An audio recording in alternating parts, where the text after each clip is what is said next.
এখন যদি আরেক টিপ যাই, কালকে আস্তে আস্তে মনে করেন ঈদ, ফ্যামিলি লয়ে ঈদ করতে পারবো না। আমার ছাড়া আমার মায়া থাকে না, অনেক কান্নাকাটি করে, বাড়ির থেকে ফোন দিয়ে বলে অনেক কান্নাকাটি করতেছে আসো, আমি আমো টেকাই তো নাইবো করে। ঈদুল আজহার আনন্দ যখন ঘরে ঘরে, তখন অনেকেই আছেন যাদের জন্য ঈদ মানেই আরও দায়িত্ব, আরও কষ্ট। পরিবহন শ্রমিকরা এমনই এক পেশার মানুষ যারা অন্যদের ঘরে ফেরার দায়িত্ব পালন করতে গিয়ে নিজেরাই থাকেন পরিবারের ভালোবাসা থেকে দূরে। ফ্যামিলি লয়ে ঈদ করতে পারবো না, অন্ত এখানে মালিকের সম্পদ রাখিয়া চলে যেতে হবে না, আরেকবার আবার কর্ম করতে হবে। এখন যদি গাড়ি রাখিয়া জায়গা, মালিকে বলবো তোমার মতো শ্রমিকের আমার দরকার নাই, কিন্তু আমাদের দুঃখ বোঝার মতো কোনো লোক নাই ভাই।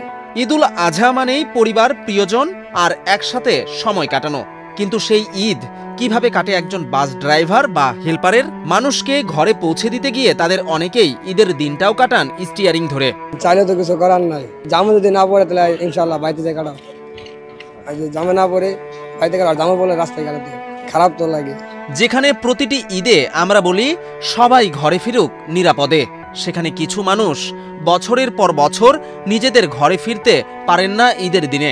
তাদের পরিবারের শিশুটাও হয়তো অপেক্ষায় থাকে জানালার পাশে বসে, কিন্তু সে জানে না তাদের বাবার ঈদ হয় রাস্তায় ক্লান্ত শরীরে ভর দুপুরের রোদে। 4 দিন ধরে বাড়ি থেকে বেরিয়ে গেছি, 4 দিনের মধ্যে কোনো দেখা নাই, আমার ছাড়া আমার মায়া থাকে না, অনেক কান্নাকাটি করে, বাড়ির থেকে ফোন দিয়ে বলে অনেক কান্নাকাটি করতেছে আসো। 3 দিন যাবত এক প্যান্ট আর এই গেঞ্জি পরে আসছি। এদিকে দূরত্ব ভেদে সরকারের নির্ধারিত ভাড়া থাকলেও বাস্তবে খরচ বেড়েছে চালকের। তেল, গ্যাস, হাইওয়ে টোল সব মিলিয়ে খরচ যখন গায়ে পড়ে বেশি, তখন হয়তো যাত্রী প্রতি কিছু টাকা বাড়তি নেওয়া হয়, কিন্তু তাতেও শুরু হয় ভ্রাম্যমাণ আদালতের জেল জরিমানা। তেমনটি জানাচ্ছেন শ্রমিকরা। 365 দিনের মাঝে যাত্রী 5 দিন লিগ্যাল ভাড়া দেয়, ঈদের আগে আর ঈদের পরে যাওয়া আসা 2 বার লিগ্যাল ভাড়া দেয়।